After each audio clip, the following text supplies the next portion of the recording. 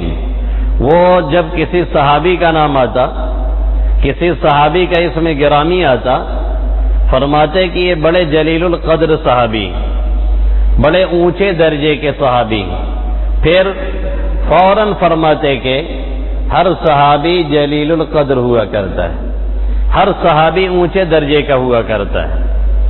یہ جو ہم اور آپ کبھی کبھار خطیب کی زبان سے، مقرر کی زبان سے یہ سنتے ہیں کہ فلاں صحابی بڑے اونچے درجے کے ہیں، یا فلاں صحابی متوسط درجے کے ہیں، 20 درجے کے ہیں، یا فلاں صحابی ادنا درجے کے ہیں، یہ جو لیول اور معیار قائم کیا جاتا ہے یا بیان کیا جاتا ہے یا ہمیں اور آپ کو کبھی بتایا جاتا ہے، تو یہ ان کے آپس کے اعتبار سے ہوتا ہے، ورنہ ہمارے اور آپ کے اعتبار سے ہر صحابی عظمت اور تقدس کی اس بلندی پر ہے، اس چوٹی پر ہے، اس انتہا پر ہے جہاں پر ہم میں سے کبھی کوئی نہیں پا سکتا ہے، پہنچ نہیں سکتا ہے۔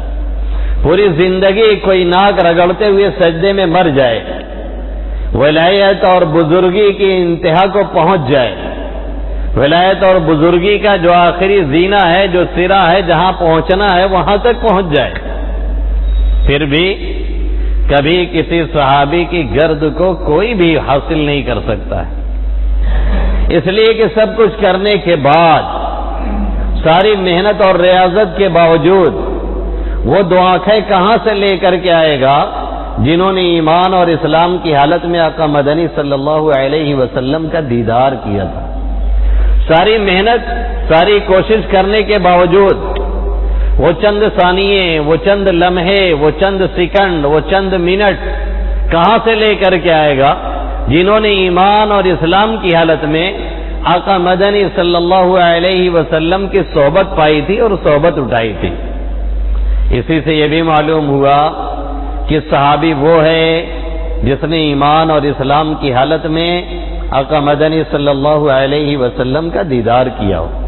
صحابی وہ ہے جس نے ایمان اور اسلام کی حالت میں آپ صلی اللہ علیہ وسلم کی صحبت پائی ہو، ایک سیکنڈ کے لیے بھی آپ کا زمانہ پایا ہے ایمان اور اسلام کی حالت میں، اور آپ کے پاس بیٹھنے کو ملا ہے، آپ کی باتیں سننے کو ملی ہیں، آپ کے دیدار کا موقع ملا ہے ایمان اور اسلام کی حالت میں، تو پھر وہ صحابی ہے، اور اس کا وہ مقام ہے کہ ہم اور آپ وہ تصور بھی نہیں کر سکتے۔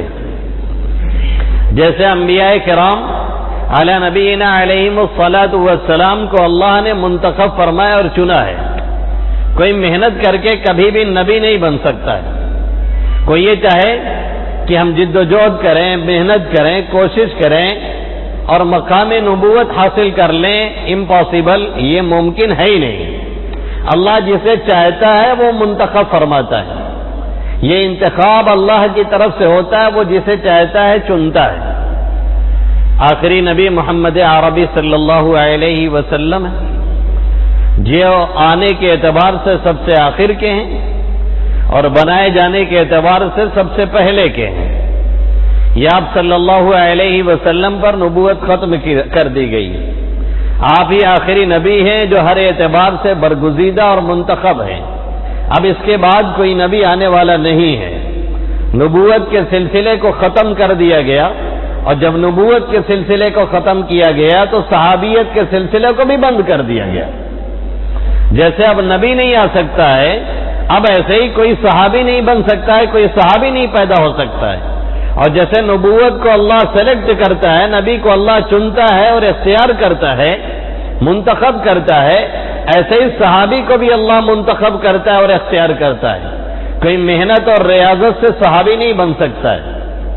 قرآن مقدس میں اللہ رب العزت نے 20ویں پارے سے پہلے آخری آیت جو 19ویں پارے کے یہاں ختم ہو رہی ہے، اللہ نے کیا فرمایا؟ قل الحمد للہ وسلام علی عباده الذین اصطفى قل الحمد للہ وسلام علی عباده الذین اصطفى اللہ خیر اما یشرکون۔ اے محمد عربی صلی اللہ علیہ وسلم، آپ یہ اعلان کیجئے، آپ یہ کہیے ساری تعریفیں اللہ کے لیے ہیں۔ قل الحمدللہ، جتنی بھی تعریفیں ہیں دنیا میں کسی کی بھی تعریف ہو رہی ہو، کسی آرٹسٹ کی ہو رہی ہو، کسی مصور کی ہو رہی ہو، کسی قلم کار کی ہو رہی ہو، کسی صاحب حسن کی ہو رہی ہو، کسی تجربہ کار کی ہو رہی ہو، کسی فنکار کی ہو رہی ہو، کسی کی بھی تعریف کیجیے آپ، لوٹ کر کے وہ تعریف اللہ ہی کی طرف جاتی ہے اور اسی کی طرف پہنچتی ہے۔ ساری تعریفیں اسی کے لیے ہیں۔ ہماری اور آپ کی کوئی تعریف کرتا ہے، ہمارے اور آپ کے کوئی پڑھائی کی تعریف کرتا ہے، ہمارے اور آپ کے کوئی قلم چلانے کی تعریف کرتا ہے، ہمارے اور آپ کے کسی ہنر کی کوئی تعریف کرتا ہے، تو یہ بھی لوٹ کر کے تعریف کہاں جاتی ہے؟ اللہ ہی کی طرف جاتی ہے۔ اس نے یہ ہنر نہ دیا ہوتا، اس نے یہ انگلیاں نہ دی ہوتی، اس نے یہ دماغ نہ دیا ہوتا، اس نے یہ آنکھیں نہ دی ہوتی، اس نے یہ قلم چلانے کی صلاحیت نہ دی ہوتی، اس نے روشنی کا انتظام نہ کیا ہوتا، اس نے سکھانے اور سمجھانے والے نہ مہیا کیے ہوتے، تو ہم اور آپ اس قابل نہ ہوتے کہ اس کے ذریعے سے کچھ کرتے۔ یہ ساری تعریفیں لوٹ کر کے اسی لیے وہیں پہنچتی ہیں۔ دنیا میں کسی کی کسی بھی اعتبار سے تعریف کی جائے، وہ ساری تعریفیں لوٹ کر کے اللہ ہی کی طرف جاتی ہیں۔ اس لیے اللہ اپنے حبیب صلی اللہ علیہ وسلم سے فرما رہا ہے، قل الحمد للہ، اے محمد عربی صلی اللہ علیہ وسلم آپ کہہ دیجئے ساری تعریفیں کس کے لیے ہیں؟ اللہ کے لیے ہیں۔ وسلام علی عباده الذین اصطفى، اور سلامتی نازل ہو اس کے ان بندوں پر جس نے انہیں چنا ہے، جن لوگوں کو اس نے منتخب کیا ہے، ان بندوں پر سلامتی نازل ہو۔ بہت سے مفسرین نے لکھا ہے یہاں پہ جن بندوں پر سلامتی کی بات ہو رہی ہے اور جنہیں اللہ نے چنا ہے اور سلیکشن جن کا ہوا ہے اور جنہیں سلیکٹ کیا ہے اللہ رب العزت نے، یہ صحابہ کرام رضوان اللہ تعالی علیہم اجمعین ہیں۔ تو انبیاء کرام کو جیسے چنا گیا اور نبوت کے سلسلے کو آقا مدنی صلی اللہ علیہ وسلم پر ختم کر دیا گیا، ایسے ہی صحابہ کرام کو چنا گیا اور صحابیت کے مقام کو آقا مدنی صلی اللہ علیہ وسلم کے ساتھ ساتھ ختم کر دیا گیا۔ اب جیسے کوئی نبی نہیں پیدا ہو سکتا ہے، کوئی نبی نہیں بن سکتا ہے، ایسے ہی اب کوئی صحابی بھی دنیا میں نہیں آ سکتا ہے، کوئی صحابی نہیں بن سکتا ہے۔ اس لیے اس ذہن و دماغ کو ہمیں ہمیشہ صحابہ کرام رضوان اللہ تعالی علیہم اجمعین کی طرف سے بہت صاف اور کلین رکھنا چاہیے۔ کبھی ان کی طرف سے کوئی میل کچیل نہ آنے پائے، کبھی گرد و غبار نہ آنے پائے، کیونکہ امت کا سب سے مقدس طبقہ، انبیاء کرام کے بعد سب سے مقدس جماعت، پوری کی پوری جماعت کو جو تقدس اور عظمت حاصل ہو، پوری جماعت کی جماعت مقدس ہو۔ اولیاء کرام وغیرہ میں تو کوئی ایک مقدس ہوتا ہے، کوئی ایک شخص ہوتا ہے، کسی علاقے میں ہوتا ہے، کسی صوبہ میں ہوتا ہے، کسی ملک میں ہوتا ہے، کسی زمانے میں ہوتا ہے، وہاں پوری کی پوری جماعت ہی مقدس ہے۔ انبیاء کرام کے بعد پوری کی پوری جماعت کو جو تقدس حاصل ہے وہ صرف اور صرف صحابہ کرام رضوان اللہ تعالی علیہم اجمعین کو حاصل ہے۔ اسی لیے اللہ نے اپنے قرآن مقدس میں آقا مدنی صلی اللہ علیہ وسلم نے اپنی احادیث میں جا بجا ان کے فضائل بیان فرمائے، ان کے مناقب بیان فرمائے، اور اللہ رب العزت نے کھلے لفظوں میں کہہ دیا بھائی ہم ان سے راضی ہیں، وہ ہم سے راضی ہیں۔ اب جس کو سپریم کورٹ سے بری کر دیا گیا اور یہ بتلا دیا گیا کہ وہ جنتی ہیں، تو پھر لوور کورٹ اور ہائی کورٹ کی کیا مجال ہے کہ اس پہ انگلی اٹھائے؟ اگر سپریم کورٹ کوئی ججمنٹ دے دیتا ہے تو لوور کورٹ اور ہائی کورٹ اس پہ کوئی ریمارک نہیں دے سکتے ہیں، اور اگر دے دیں تو سپریم کورٹ میں پھر وہ گھسیٹے جائیں گے کہ آپ نے عدالت کی توہین کی ہے، توہین عدالت کے جرم میں آپ کو سزا دی جا رہی ہے۔ تو جب اللہ کی عدالت سے کسی کو بری کر دیا گیا تو دنیا میں بیٹھے ہوئے یہ لوگ چپدی اور چپدی کے شوربے، یہ کون ہوتے ہیں کسی صحابی پہ انگلی اٹھانے والے؟ اسی لیے خطبہ میں خطیب پڑھتا ہے جسے شاید خطیب بھی نہیں دھیان دیتا ہے اور ہم بھی نہیں دھیان دیتے ہیں، اللہ کے حبیب صلی اللہ علیہ وسلم کا وہ جملہ جس میں اللہ کے حبیب نے کیا فرمایا؟ اللہ فی اصحابی لا تتخذوهم من بعد غرضا، کہ میرے صحابہ کرام کے بارے میں اللہ سے ڈرتے رہنا، میرے صحابہ کرام کے بارے میں اللہ سے بچ کے رہنا، کبھی میرے بعد ان کو تنقید کا نشانہ نہیں بنانا ہے، کبھی ان کے اوپر انگلی نہیں اٹھانی ہے، کبھی یہ نہیں کہنا ہے فلاں صحابی میں یہ خرابی ہے، فلاں صحابی میں یہ خرابی ہے، فلاں صحابی میں یہ کمی ہے، فلاں صحابی میں یہ کمی ہے۔ ہمارے ایک زبردست عالم ڈاکٹر علامہ خالد محمود، ابھی پچھلے سال جن کا انتقال ہوا ہے، 90 زیادہ عمر پا کر کے، اور زبردست عالم دین، کینیڈا میں کسی شخص نے اسلام پر اعتراض کیا تھا، وہاں کی کورٹ میں مسئلہ چلا گیا تھا، تو کوئی اور مائی کا لال نہیں پیدا ہوا تھا جواب دینے کے لیے۔ وہاں کی کورٹ میں جواب دینے کے لیے ہمارے 2 عالم گئے تھے، دونوں دیوبندی، ایک ڈاکٹر علامہ خالد محمود اور دوسرے مفتی تقی عثمانی صاحب، جنہیں میں مفتی آف ورلڈ کہا کرتا ہوں، پوری دنیا کے مفتی۔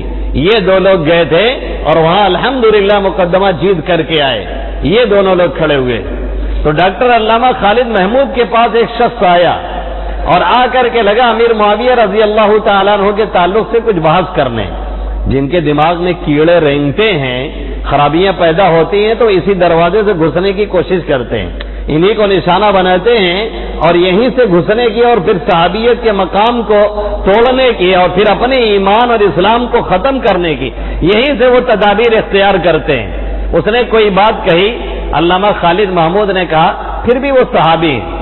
پھر اس نے کوئی اعتراض کیا، علامہ خالد محمود نے پھر کہا پھر بھی وہ صحابی ہیں۔ پھر اس نے کوئی بات کہی، علامہ خالد محمود نے کہا پھر بھی وہ صحابی ہیں۔ آپ نے کہا اس نے کہا آپ بھی عجیب آدمی ہیں، میں کوئی اعتراض کر رہا ہوں، آپ کہہ رہے ہیں پھر بھی وہ صحابی، میں کوئی اعتراض کر رہا ہوں، آپ کہہ رہے ہیں پھر بھی وہ صحابی ہیں۔ تو کہا یہی تو میں تم کو سمجھانا چاہتا ہوں کہ تمہارا سارا اعتراض بیکار ہے، اس لیے کہ انہیں وہ مقام حاصل ہے کہ جن کے سامنے تمہارے اس اعتراض کی کوئی حیثیت نہیں ہے۔ اللہ اور اللہ کے نبی صلی اللہ علیہ وسلم نے انہیں بری قرار دیا ہے اور جنتی قرار دیا ہے، تم کون ہوتے ان کے اوپر گرفت کرنے والے؟ اگر کوئی گرفت کرتا ہے حقیقت میں وہ اپنے اسلام اور ایمان کی بنیاد کو ڈھاتا ہے، اپنے اسلام اور ایمان کی بنیاد کو بیکار کر رہا ہے، ایمان اور اسلام کی بنیادوں کو متزلزل کر رہا ہے، انہیں کھوکھلی کر رہا ہے۔ کیوں؟ اس لیے کہ قرآن اور حدیث کو لینے والے، آپ صلی اللہ علیہ وسلم کی سیرت کو نقش کرنے والے اور اسے بیان کرنے والے، آپ کی سنتوں پہ عمل کرنے والے اور لینے والے وہی صحابہ کرام رضوان اللہ تعالی علیہم اجمعین ہیں۔ وہیں سے یہ سلسلہ چلا ہے، انہوں نے تابعین کو دیا، تابعین نے تبع تابعین کو دیا، تبع تابعین نے تبع تابعین کو دیا، یہ سلسلہ چلتے ہوئے ہم تک پہنچا۔ اگر ہم ان کی برائی شروع کر دیں گے تو ہمارا قرآن بھی صحیح نہیں رہ جائے گا، ہماری حدیث بھی صحیح نہیں رہ جائے گی، سنتیں بھی نہیں صحیح رہ جائیں گی، آقا کی سیرتیں بھی نہیں صحیح رہ جائیں گی، تو پھر ایمان کہاں گیا؟ پھر اسلام کہاں گیا؟ جب قرآن ہی میں شک ہو گیا تو اسلام رہا کہاں؟ جب احادیث ہی میں شک ہو گیا تو اسلام رہا کہاں؟ پھر ایمان رہا کہاں؟ اس چور دروازے سے کچھ لوگ ہمارے ایمان اور اسلام پہ ڈاکہ ڈالتے ہیں، اس لیے اس معاملے میں بہت حساس ہونے کی ضرورت ہے۔ آج کل نیٹ کی دنیا ہے، ہمارے بہت سے لوگ اس نیٹ کے ذریعے سے اسلام اور ایمان سیکھتے ہیں اور بہت سے ایپ میں جا کر کے ایمان اور اسلام کی باتیں تلاش کرتے ہیں۔ یاد رکھیں کہ یہودیوں کے 1-2 نہیں، سینکڑوں ویب سائٹ ہیں جو اسلام کے نام سے چلتی ہیں، جو اسلام کے نام سے چلتی ہیں، اور اس میں بڑی خاموشی کے ساتھ وہ اسلام کے خلاف کوئی نہ کوئی بات بیچ میں داخل کر دیتے ہیں۔ اب جو لوگ پڑھے لکھے نہیں ہوتے ہیں اور ہمارا نوجوان جو دین ایمان سیکھنا چاہتا ہے اور وہ اس لائن سے پڑھا ہوا نہیں ہے، دینی لائن کا اس کو علم نہیں ہے، وہ اب جب نیٹ ہی کے ذریعے سے سیکھے گا تو نتیجہ یہ نکلے گا کہ آہستہ آہستہ اس کے دل و دماغ میں وہ غلط باتیں جو ان کے بیچ بیچ میں داخل کی جاتی ہیں وہ داخل ہوتی جاتی رہتی ہیں، وہ آہستہ آہستہ گھستی رہتی ہیں اور ایک دن اس کے ایمان اور اسلام کا جنازہ نکال کر کے رکھ دیتی ہیں۔ اس لیے پڑھیں، لکھیں، دیکھیں، لیکن کسی اچھے عالم کے ٹچ میں رہیں اور جہاں شبہ ہو فوراً اس عالم سے رجوع کرنے کی کوشش کریں تاکہ کوئی مسئلہ نہ پیچیدہ ہونے پائے، کیونکہ یہ ہمارے عقیدے کی بات ہے، یہ ہمارے عقیدے کا مسئلہ ہے، یہ ہمارے اعمال کا مسئلہ نہیں ہے۔ یہ مسئلہ اس کا نہیں ہے کہ 2 رکعت مغرب کے بعد ہم نے نفل نہیں پڑھی تو اللہ نہیں پوچھے گا، یہ مسئلہ اس کا نہیں ہے کہ ہم نے 2 رکعت سنت چھوڑ دی تو شاید وہ اللہ چھوڑ دے اور معاف کر دے۔ مسئلہ کس بات کا ہے؟ ہمارے عقیدے کا ہے۔ مسئلہ کس بات کا ہے؟ ہمارے ایمان کا ہے۔ مسئلہ کس بات کا ہے؟ ایمان کی بنیاد کا ہے۔ اس لیے میں نے تھوڑی طویل گفتگو کی کہ آج کل ہمارے معاشرے میں خاص طور سے اور نیٹ کی دنیا میں اس طرح کی ویب سائٹ موجود ہیں اور اس طرح کے لوگ موجود ہیں جو ہمیں اسلاف سے، جو ہمیں صحابہ کرام سے، جو ہمیں اولیاء اعظام سے، جو ہمیں ائمہ مجتہدین سے، جو ہمیں دین کے لانے والوں سے، جو ہمیں دین کی تشریح کرنے والوں سے، جو ہمیں دین کی باتوں کو بتانے والوں سے، جو ہمارے سامنے دین کے ایکسپلین کرنے والوں سے بدظن کرنے کی کوشش کرتے رہتے ہیں۔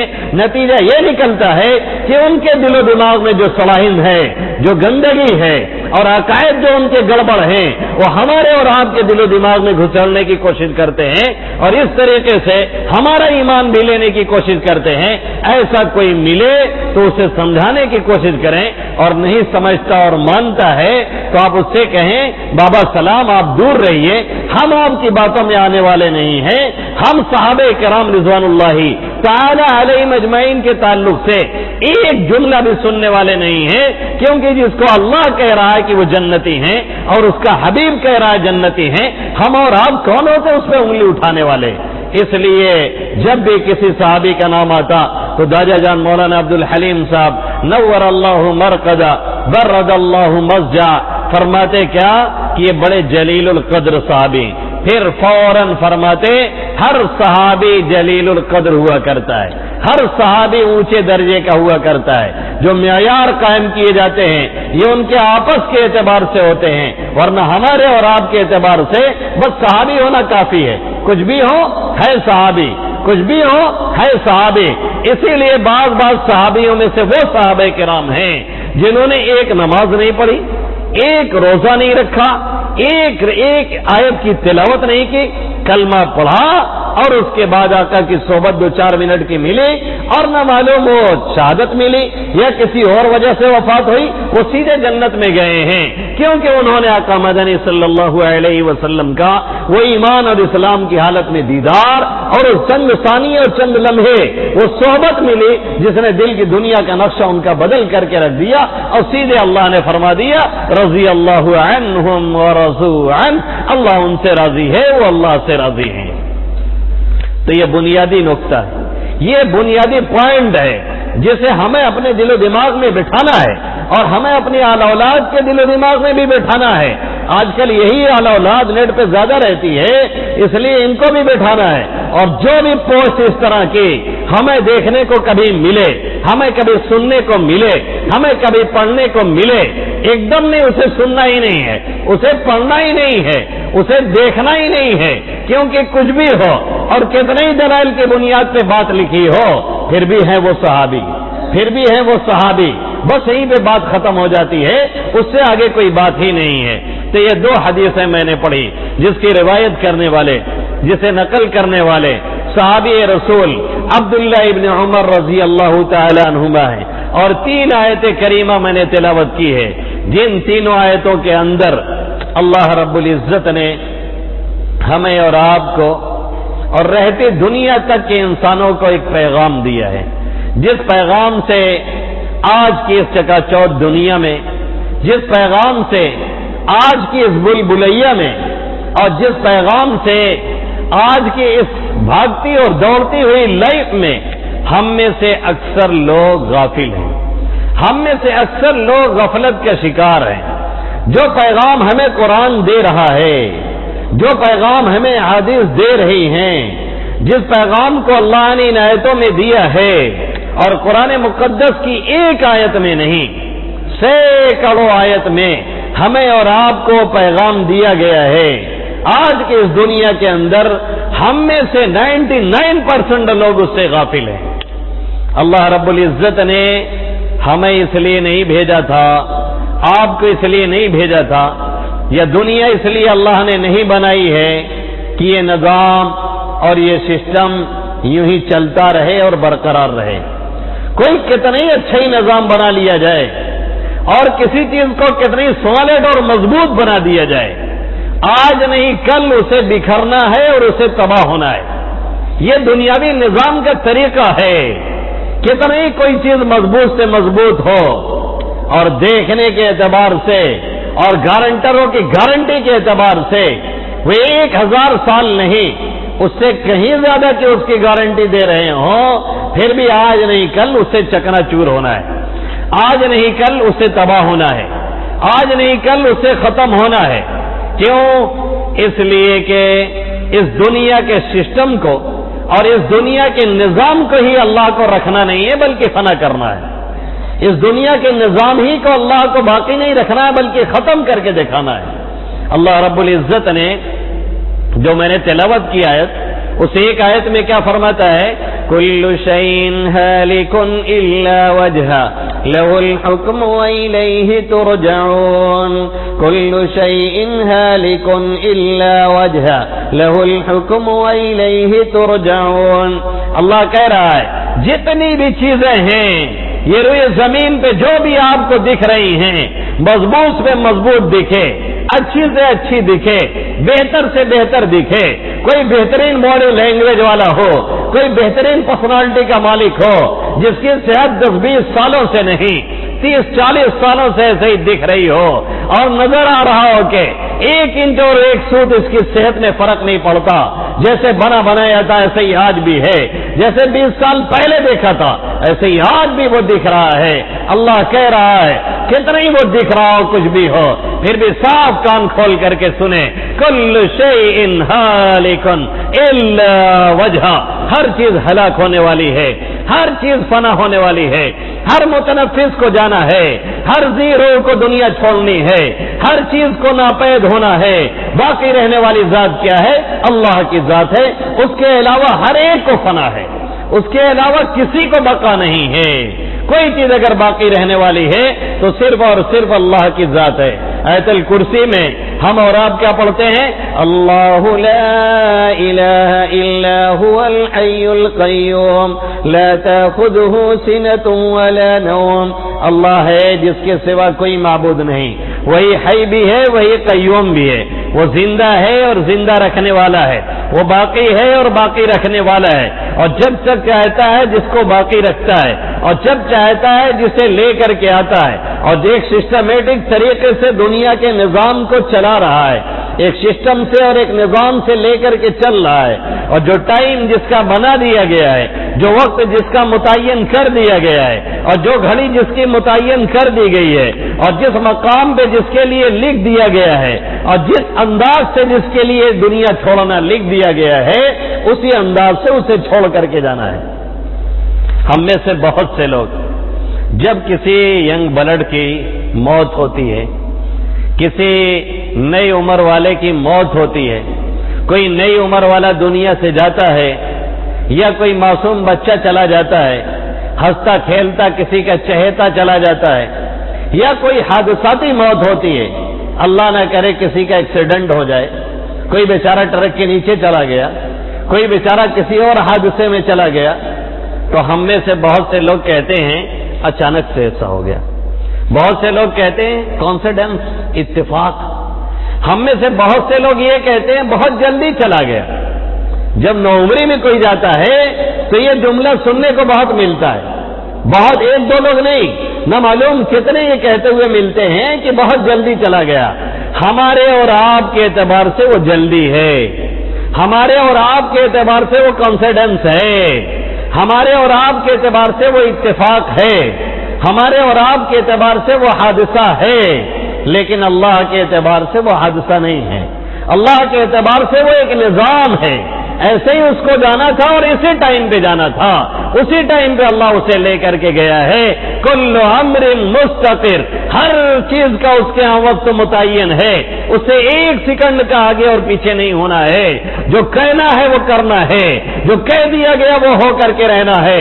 انا کل شیء خلقناہ بقدر، ہم نے ہر چیز کو ایک اندازے سے بنایا ہے، ہر چیز کی ایک لمیٹیشن ہے، ایک لمٹ ہے، ایک دائرہ ہے، ایک حدود ہے، اسی میں سب کو رہ کر کے چلنا ہے۔ اور اسے چلا کون رہا ہے؟ وہ جسے ہم اور آپ اللہ کہتے ہیں۔ ہمارے اور آپ کے نظروں کے اعتبار سے وہ حادثہ ہو سکتا ہے، اتفاق ہو سکتا ہے، جلدی ہو سکتی ہے، کم عمری ہو سکتی ہے، لیکن اللہ کے اعتبار سے سب ایک سسٹم بنا ہوا ہے، اسی اعتبار سے سارا نظام چل رہا ہے۔ بخاری شریف کی روایت ہے، کوئی اور روایت نہیں، بخاری شریف میں علامہ بخاری نے یہ روایت نقل کی ہے کہ بچہ جب رحم مادر میں ہوتا ہے، ماں کے پیٹ میں ہوتا ہے، تو فرشتہ یہ سوال کرتا ہے۔ کیا سوال پوچھتا ہے؟ مل اجل ومر رزق وأین یموت، اے اللہ یہ مرے گا کب، جائے گا کب دنیا سے؟ ابھی آ رہا ہے نا، ابھی آنے کا انتظام ہو رہا ہے، اور اس سے پہلے ہی فرشتہ کیا پوچھ رہا ہے؟ یہ جائے گا کب، اس کا ٹائم کتنا ہے، مل اجل اس کا وقت کتنا ہے، ومر رزق اور اس کو رزق کتنا سے ملے گا، وأین یموت کہاں اس کی موت آئے گی، سب اللہ بتاتا ہے، ڈیٹا اور تفصیل دیتا ہے۔ فَيُكْتَبُ فِي بَطْنِ أُمِّهِ، اس کی ماں کے پیٹ میں ساری تفصیلات یہ لکھ دی جاتی ہیں۔ ہم اور آپ اسے کانسیڈنٹ سمجھیں، ہم اور آپ اسے ایکسیڈنٹ سمجھیں، ہم اور آپ اسے حادثہ کہیں، ہم اور آپ اسے یہ کہیں کہ جا رہا تھا اچانک سے بریک فیل ہو گئی، جا رہا تھا اچانک سے ایسا ہو گیا، بس وہ تھوڑا سا ٹرک سے ایسے بیچارہ بچھلایا اور ملنی کیسے ٹرک کے چکے کے نیچے آ گیا۔ یہ ہمارے لیے اچانک ہے، ہمارے لیے ایک حادثہ ہے، لیکن اللہ کے اعتبار سے وہ ٹائم اس کا متعین ہو چکا تھا، اور ایسے ہی اسے دنیا سے جانا تھا، اس لیے اسی اعتبار سے اللہ لے کر کے گیا ہے۔ اور یہی نہیں، اللہ یہاں تک فرماتا ہے بچاؤ کی ساری تدبیریں کر لی جائیں، سارے علاج کر لیے جائیں، سارا معالجہ کر لیا جائے، اور جو بھی تدبیریں تمہارے بس میں ہیں وہ تدبیریں تم کر کے دیکھ لو، لیکن جب ہم نے لے جانا ہے ہم اسے لے کر کے جائیں گے، اور جب ہم نے نہیں لے جانا ہے تو پھر تمہاری تدبیریں بھی وہ رائے گا اور بیکار جائیں گے، کوئی جانے وانے والا نہیں ہے۔ قرآن میں کیا کہتا ہے اللہ دوسری آیت میں؟ اینما تکونوا یدرککم الموت ولو کنتم فی بروج مشیدہ، جہاں بھی رہو گے تمہیں موت پکڑ کر کے رہے گی، چاہے تم مضبوط قلعے میں اپنے آپ کو پیک کر لو، بہترین بلڈنگ بنا لو، پیسے کے لاٹ لگا لو، اور عہدے اور حکومت اور حکمرانی کے نشے اور چربے چڑھا کر کے چلتے رہو، اور آگے اور پیچھے ایک ایک سیکورٹی گارڈ نہیں، 10 نہیں، 20 نہیں، ہزاروں کی تعداد میں تعینات کر لو، اور گاڑیوں کے قافلے لگا لو، سارا سسٹم بنا لو کہ ہمیں دنیا سے جانا نہ پڑے، لیکن ہم نے جس انداز سے اٹھانا ہے، ہم نے جس انداز سے لے جانا ہے، ہم نے جس موقع پر لینا ہے، ہم نے جس انداز سے اٹھانا ہے، اور جہاں سے اٹھانا ہے، وعدوں میں لکھا ہے تو یہاں سے لیں گے، مسجد میں لکھا ہے تو یہاں سے لیں گے، کہتا سرائے میں لکھا ہے تو وہاں سے لیں گے، اس ملک میں لکھا ہے تو وہاں سے لیں گے، اس ملک سے باہر لکھا ہے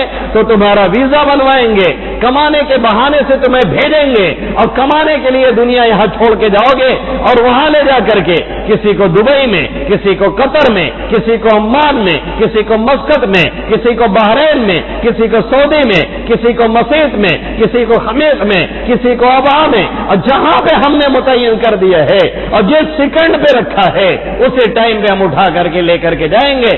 اینما تکونوا یدرککم الموت، جہاں رہو گے تمہیں موت آ کر کے رہے گی، ولو کنتم فی بروج مشیدہ، چاہے اپنے آپ کو مضبوط قلعوں میں بند کر لو، اور یہ سمجھو کہ ہم اثار میں ہیں، یہ سمجھو کہ ہم محفوظ جگہ میں ہیں، یہ سمجھو کہ ہمارا کوئی بال بیکا نہیں کر سکتا ہے، جیسے عام طور پہ یہ دنیا والے اور یہ سیکورٹی والے سمجھتے ہیں ہمیں کوئی ٹچ کرنے والا نہیں، ہمیں کوئی پکڑنے والا نہیں، ہمیں کوئی چھونے والا نہیں، ہمیں کوئی لے جانے والا نہیں، ہمارا کوئی بال بیکا کرنے والا نہیں، اس لیے کہ جیسے ہم حصار میں ہیں. اللہ کہہ رہا ہے کوئی بھی حصار میں نہیں ہے اور کوئی ہماری پکڑ سے باہر نہیں ہے. ہم جس سیکنڈ اور منٹ پہ چاہیں گے اسے اٹھا کر کے لے کر کے آئیں گے. اینما تکونوا یدرککم الموت ولو کنتم فی بروج مشیدہ.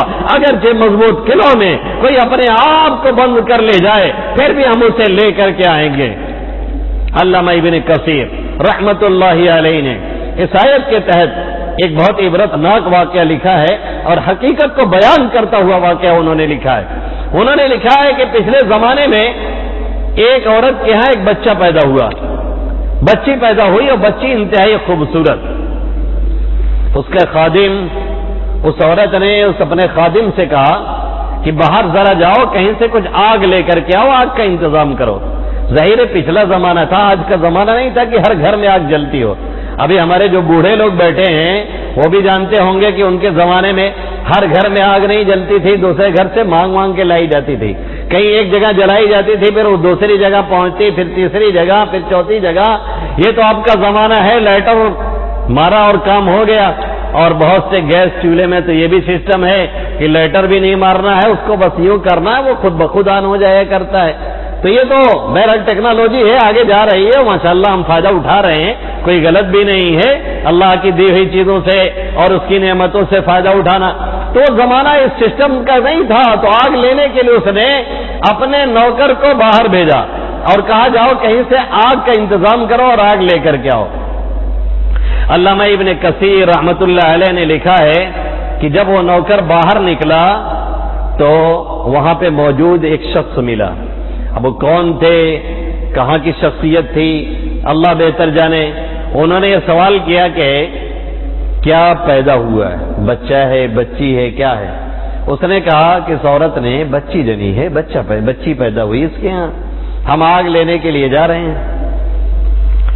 تو اس شخص نے کہا کہ جو بچی ہے یہ بڑی ہوگی تو کم سے کم سینکڑوں لوگوں سے زناکاری کرائے گی. ایک بات تو یہ ہے، اور دوسری بات یہ ہے کہ اس کی موت ایک مکڑی سے ہوگی. اب یہ نوکر کو سمجھ میں نہیں آئے کہ آگ لینے جائیں کہ لوٹ کر کے کچھ اور کارروائی کریں. اور بتانے والا تو بتا کے چلا گیا، اس دو جملے کے علاوہ تیسرا جملہ اس نے نہیں کہا. اب کون تھا، کوئی فرشتہ تھا، کوئی اور اللہ کا بندہ تھا، اللہ بہتر جانے. کہنے والا کہہ کر کے چلا گیا اور یہ شخص اب کشمکش میں پڑ گیا کہ کریں کیا. اس کو کچھ نہیں سمجھ میں آیا، اندر لوٹ کر کے آیا اور بچی کا پیٹ چاک کر دیا، چاقو لے کر کے بچی کا پیٹ پھاڑ دیا. وہ جو بچی پیدا ہوئی تھی جس کے بارے میں یہ پیشین گوئی کی گئی تھی کہ یہ بچی زنا کروائے گی اتنے لوگوں سے، اور ایٹ لاسٹ اینڈنگ کیا ہے اس کی کہ ایک مکڑی کے جالے سے اس کی موت ہوگی. علامہ ابن کثیر نے لکھا ہے کہ جب بچی کا پیٹ اس نے چاک کر دیا تو سوچا کہ اب تو اس کا کام تمام ہو گیا، بچی تو مر جائے گی. اور ہمارا تھوڑا سا مسئلہ یہ ہو گیا کہ ہم تو اب مجرم ٹھہرے، اس لیے یہاں سے بھاگ لیتے ہیں، نہیں تو بعد میں ہمارے اوپر ساری مصیبتیں آئیں گی. تم نے مارا کیوں؟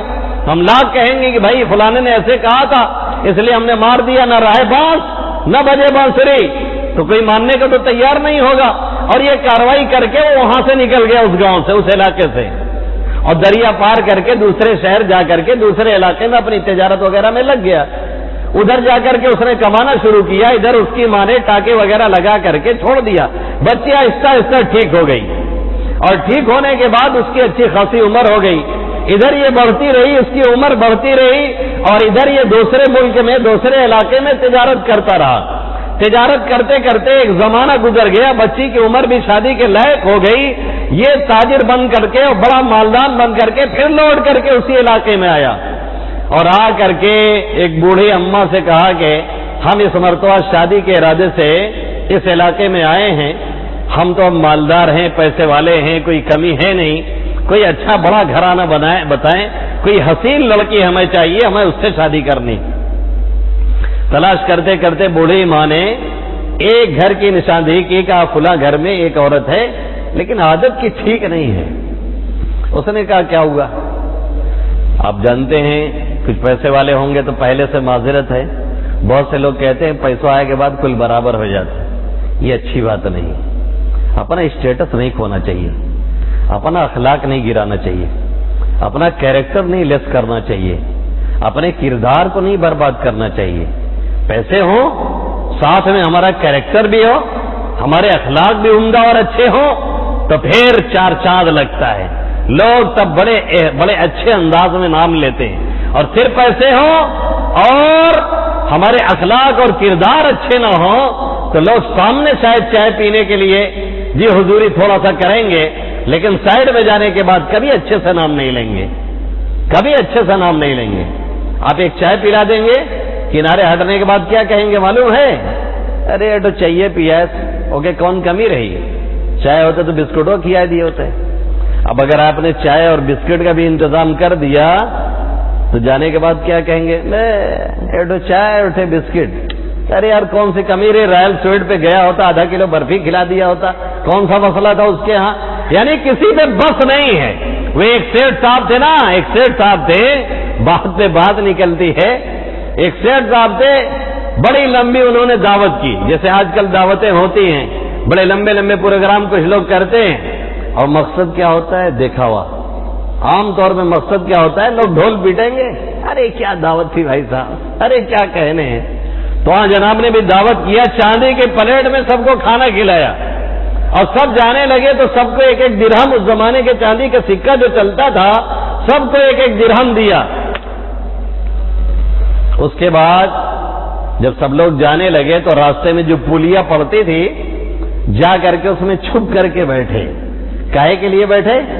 کہ ابھی سب لوگ گزریں گے تو تعریفی جملے کہیں گے، تعریف کرتے ہوئے لوگ جائیں گے تو ہم سنیں گے. لوگ کہیں گے، کوئی کہے گا ارے یار کیا یار کتنے پیسے والا، کوئی کہے گا کیا کھانا کھلایا، کوئی کہے گا ارے یار کمال کر دیا، دھمال مچا دیا ایک دم، چاندی کی پلیٹ میں کھلا کر کے ایک ایک دو چاندی کا سکہ بھی دیا. چھپ کر کے وہاں پلیا کے نیچے بیٹھے تھے، قافلہ گزر رہا تھا. ایک نے کہا یار مزہ آ گیا، دعوت بھی کھلایا، بڑی اچھی دعوت تھی، اور ایک ایک درہم دیا. دوسرے نے کچی گالی دے کر کے کہا کہ اس کے پاس کمی کیا تھی؟ ارے جس پلیٹ میں کھلایا تھا چاندی والی وہی پلیٹیاں دے دیا تھا، تو کون حیرت کی بات تھی؟ بس جو تعریف سننے کا نشہ تھا سب اتر گیا وہی نشہ، اور توبہ کر کے وہیں سے چلے آئے کہ ہم یہ دکھانے کے لیے کبھی یہ سب کام نہیں کریں گے.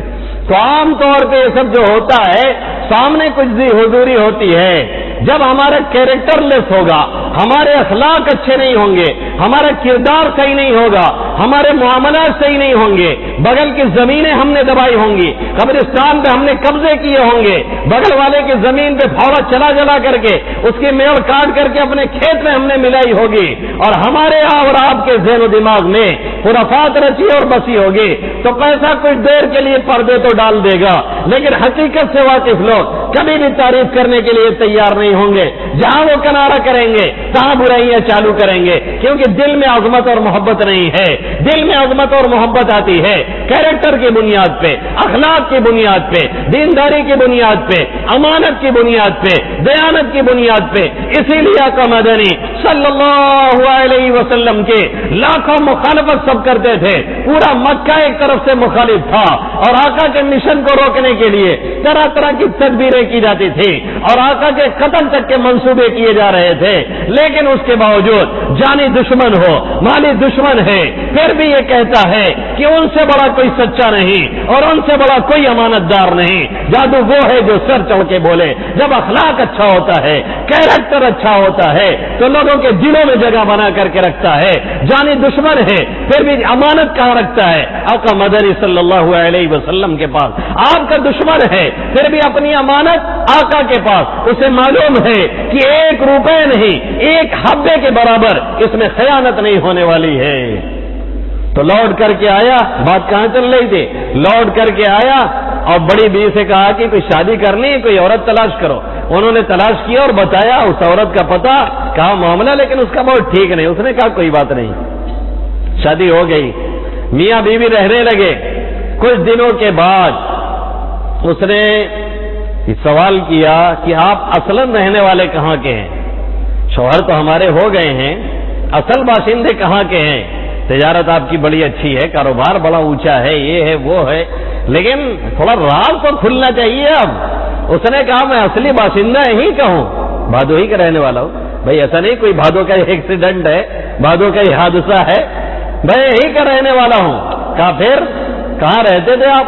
کہاں ایک مرتبہ ایسا ہوا کہ میں یہاں پہ فلاں گھر ایک گھر تھا، وہاں پہ میں نوکری کرتا تھا، وہاں پہ میں نوکر تھا، خادم تھا، غلامی کیا کرتا تھا. کہا پھر کہا ایک بچی اس کے یہاں پیدا ہوئی، میں باہر آگ لینے کے لیے نکلا، اور وہاں پہ باہر ایک شخصیت کھڑی تھی. اس نے ایک جملہ کہا کہ یہ کیا ہے، بچی ہے کہ بچہ؟ میں نے بتایا تو اس نے یہ کہا کہ وہ جو ہے نہ معلوم کتنوں سے زناکاری اور بدکاری کروائے گی، اور دوسری پیشین گوئی یہ کہ کسی مکڑی سے اس کی موت ہوگی. تو اس لڑکی نے جواب دیا کہ وہ تو میں ہی ہوں. پہلی پیشین گوئی تو ان کی پوری ہو چکی، اس لیے کہ یقیناً میں نے زناکاری بہت کی ہے، کتنوں سے زناکاری اور بدکاری کی ہے مجھے خود نہیں یاد ہے. پہلی بات تو اس بڑے میاں کی پوری ہو چکی ہے. اب دوسری بات جو تم نے کہی ہے اس کا کیا حل ہے؟ اس نے کہا اس کا حل یہ ہے کہ پیسوں کی کوئی کمی نہیں ہے. ایک محل بڑا سا بنوایا، بہت ہی عالی شان، بہت صاف ستھرا، نوکر چاکر کے ساتھ، اس میں کہیں مکڑی کے جالے تک نہیں لگنے دیتا تھا. نہ رہے گا بانس، نہ بجے گی بانسری، نہ مکڑی آئے گی اور نہ موت آئے گی، کیونکہ اس پیشین گوئی میں کیا تھا کہ مکڑی سے اس کی موت ہوگی. تو بھائی جب مکڑی نہیں آئے گی، جالے نہیں تنے گی، آشیانہ نہیں بنائے گی، اپنا جگہ نہیں بنائے گی، تو موت بھی نہیں آئے گی.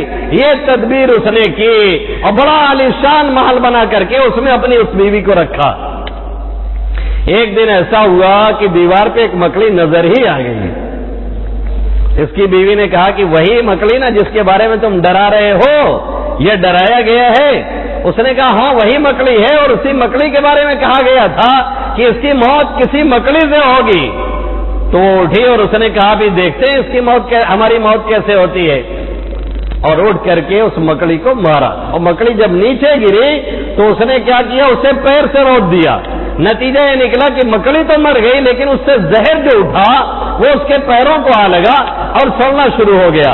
اور آہستہ آہستہ دھیرے دھیرے پورا بدن اس کا سڑ گیا. کوئی دوا، کوئی طبابت کارگر نہیں ہوئی، کوئی حکمت کارگر نہیں ہوئی. اسی مکڑی کے ذریعے سے اس کی موت ہوئی، اور جو بات کہی گئی تھی وہ بات پوری ہوئی. اللہ نے جو کہا اینما تکونوا یدرککم الموت ولو کنتم فی بروج مشیدہ، جہاں بھی رہو گے موت تمہیں آ کر کے پکڑ کر کے رہے گی.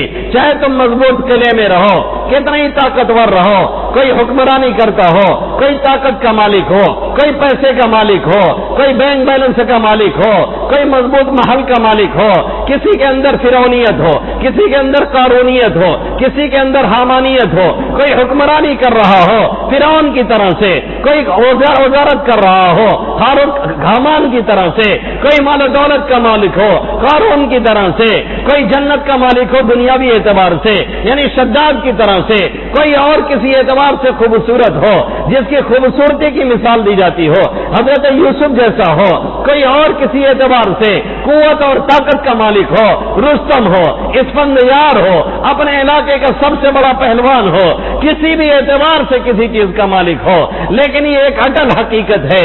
یاد رکھیں، تیاری کریں یا نہ کریں، یاد رکھیں اس کے لیے تیار رہیں یا نہ رہیں، یاد رکھیں اسے یاد کریں نہ کریں، یاد رکھیں اس کے لیے ہم اور آپ تیار رہیں نہ رہیں، موت آ کر کے رہے گی. اور جس ٹائم پہ آنا ہے، جس جگہ پہ آنا ہے، جس جگہ پہ اللہ کو پکڑنا ہے، جس وقت میں پکڑنا ہے، اس وقت میں اسے لے کر کے جانا ہے.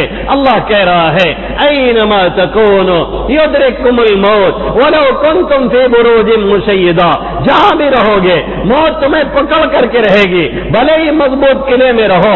پھر کوئی دوا کارگر نہیں، پھر کوئی انجیکشن کارگر نہیں، پھر کوئی ٹیبلٹ کارگر نہیں، پھر آئی سی یو میں لے جانے کا کوئی فائدہ نہیں، پھر وینٹیلیٹر پہ ڈالنے کا کوئی فائدہ نہیں. جب روح نکلنے لگتی ہے بھائی کھڑا بے بس ہوتا ہے، بھائی دیکھ رہا ہوتا ہے، آنکھوں سے آنسو ٹپک رہے ہوتے ہیں، بھائی کو دیکھ رہا ہوتا ہے. بھائی صاحب ذرا بول دیں، ذرا آنکھیں تو کھول دیں. آپ ہی تو وہ تھے جو ہمارے درمیان درمیان کھیلتے تھے، آپ ہی تو وہ تھے جو ہمارے درمیان مچلتے تھے، آپ ہی تو وہ تھے جس کے آنے سے مجلس میں رونق آتی تھی، آپ ہی وہ تھے جب آپ بولتے تھے مجمع کھل اٹھتا تھا۔ لیکن بھائی ہے، بولنے کا نام نہیں لے رہا ہے، بھائی ہے، اس کا ہونٹ ہلنے کا نام نہیں لے رہا ہے، بھائی ہے، اس کی آنکھیں کھلنے کا نام نہیں لے رہی ہے۔ بیوی آتی ہے، کہتی ہے میں سب سے چاہتی ہوں، میں تمہارے اوپر اپنے آپ کو نچھاور کرتی ہوں، زندگی میں سب سے زیادہ پیار اور سب سے زیادہ دلار میں نے تمہیں سے پایا اور تمہیں کو دیا۔ ہمارا تمہارا رشتہ ایک اٹوٹ رشتہ تھا، نہ ختم ہونے والا رشتہ تھا، تم چھوڑ کر کے جا رہے ہو، ذرا دیکھو تو صحیح، ذرا مسکراؤ تو صحیح، ذرا بولو تو صحیح، ذرا دیکھو تو صحیح، ہم تم بے نچھاور ہیں۔ لیکن وہ بول نہیں سکتا ہے، اب اس کے اندر تشنت ہے، ایڑیوں پہ ایڑیاں رگڑ رہا ہے، پھلیوں پہ پھلیاں مار رہا ہے۔ والتفت الساق بالساق الى ربك يومئذ المساق، تشنج ہو رہا ہے، ایڑیاں رگڑ رہا ہے، پھلیوں پہ پھلیاں رگڑ رہا ہے، اللہ کی طرف جانے کا وقت ہے۔ اب کوئی روکنے والا نہیں، اب کوئی چاہے انجیکشن دے کے روکے، اب کوئی چاہے ٹیبلٹ دے کر کے روکے، اب کوئی چاہے محبت سے روکے۔ اگر محبت سے روکا جا سکتا تو کسی ماں کی گود میں اس کا چہتا کبھی بھی تڑپ تڑپ کے جان نہ دیتا۔ اگر تعلقات سے روکا جا سکتا تو کسی بیوی کا شوہر اس کی آنکھوں کے سامنے کبھی بھی ریگ رکھ رکھ کے دنیا چھوڑ کر کے نہ جاتا۔ اگر حکمرانی سے روکا جاتا تو کسی بھی حکمراں کی اس دنیا کے اندر ناک رگڑتے ہوئے موت نہ آتی، قارون اور فرعون کو دھسایا نہ جاتا اور ڈبایا نہ جاتا۔ اگر طاقت کے بلبوتے روکا جاتا تو کبھی بھی رستم اور اسفندیار کو موت نہ آتی، کسی بھی پہلوان کو اور کسی بھی باڈی بلڈر کو اور کسی بھی ٹرینر کو موت نہ آتی۔ اگر حسن و جمال سے روکا جاتا تو حضرت یوسف کو، آقا مدنی صلی اللہ علیہ وسلم کو موت نہ آتی۔ اگر نبوت اور اس طریقے سے روکا جاتا تو آقا مدنی صلی اللہ علیہ وسلم کو موت نہ آتی۔ لیکن موت کا آہنی پنجہ جب آتا ہے اپنے ٹائم پہ آتا ہے، آ کر کے گڑوتا ہے اور لے کر کے چلا جاتا ہے۔ ہم اور آپ دیکھتے رہتے ہیں، ہم کیا دیکھتے ہیں؟ جس کی روح نکلتی ہے وہ بھی آنکھیں کھول کر کے دیکھتا ہے، اسی لیے آنکھیں کھلی کی کھلی آخر میں رہتی ہیں، وہ اپنے آپ کو دیکھتی ہے، ہائے کیسے جا رہی ہے۔ اب کوئی روکنے والا نہیں، اب کوئی ٹوکنے والا نہیں، اب کوئی سنبھالنے والا نہیں، اب کوئی پکڑنے والا نہیں۔ اب ہلاؤ تو حرکت نہیں ہے، اب ہمیں نہلایا جائے گا، اب ہمیں دھلایا جائے گا، اب کندھے پہ لادا جائے گا، اب ناک میں روئی ٹھوسی جائے گی، اب کانوں میں روئی لگائی جائے گی۔ اب ہم ہل نہیں سکتے، اب ہم کروٹ لے نہیں سکتے، اب ہم اٹھ نہیں سکتے، اب ہم بول نہیں سکتے، اب ہم کھل نہیں سکتے، اب ہم مسکرا نہیں سکتے، اب ہم اللہ کہہ نہیں سکتے، اب ہم سبحان اللہ کہہ نہیں سکتے، اب ہم الا اللہ کہہ نہیں سکتے۔ یہ وہ اٹل حقیقت ہے جسے آنا ہی آنا ہے، ہم چاہیں گے تو بھی اور نہیں چاہیں گے تو بھی، اور جو ٹائم اللہ نے بنایا ہے اسی ٹائم پہ آنا ہے۔ افسوس یہ ہے ہمارا نوجوان یہ سمجھتا ہے، ابھی ہم ینگ بلڈ ہیں، ہماری نیو جنریشن یہ سمجھتی ہے ابھی ہمارا خون نیا ہے، ابھی ہماری عمر 20 سال ہے، ابھی ہماری عمر 25 سال ہے، ابھی ہماری عمر 30 سال ہے، ابھی ہم کہاں جائیں گے؟ ابھی تو بوڑھوں کا نمبر ہے، ابھی تو چچا کا نمبر ہے، ابھی تو دادا کا نمبر ہے، ابھی تو نانا کا نمبر ہے۔ کیا نوجوانوں کو موت نہیں آتی؟ کیا ہم نے اور آپ نے اپنے نوجوانوں کو کاندھا نہیں دیا ہے؟ کیا بچوں کو موت نہیں آتی؟ کیا ہم نے اور آپ نے اپنے ہاتھوں سے بچوں کی مٹی میں شرکت نہیں کی ہے اور مٹی نہیں ڈالی ہے؟ کیا چہتوں کو موت نہیں آتی؟ کیا ہم نے اپنے چہتوں کو اپنے ہاتھوں سے نہیں دفنایا ہے؟ ہم نے اور آپ نے یہ کیوں کر سوچا کہ ابھی ہمیں موت نہیں آنے والی ہے؟ اور اتنا بدمست ہیں، اتنا بدمست ہیں ہم اور آپ کہ دن رات ہم اور آپ اسی پب جی میں ہیں، اسی سیریل میں ہیں، اسی گیم میں ہیں۔ 24 گھنٹے کا ہمارا معمول یہی ہے۔ حالت ہماری اور آپ کی یہ ہو چکی ہے، ہمارے نوجوانوں کی یہ ہو چکی ہے۔ 25 سال کا نوجوان ہے، 30 سال کا نوجوان ہے، گاڑی لے لیتا ہے، بائک لے لیتا ہے، جب چھٹی کا وقت ہوتا ہے کسی اسکول کے پاس، کسی کالج کے پاس یہ گاڑی لے جا کر کے وہاں اسٹینڈ کرتا ہے، وہاں نچاتا ہے، وہاں خرمستیاں کرتا ہے، یہ سمجھتا ہے ہمیں موت آنے والی نہیں۔ ہو سکتا ہے وہیں گاڑی نچانے میں وہ گرے اور اس کی روح قبض کر لی جائے۔ فرشتہ موت کا پیچھے ہر دم لگا ہے، ہر دم دوڑتا رہتا ہے۔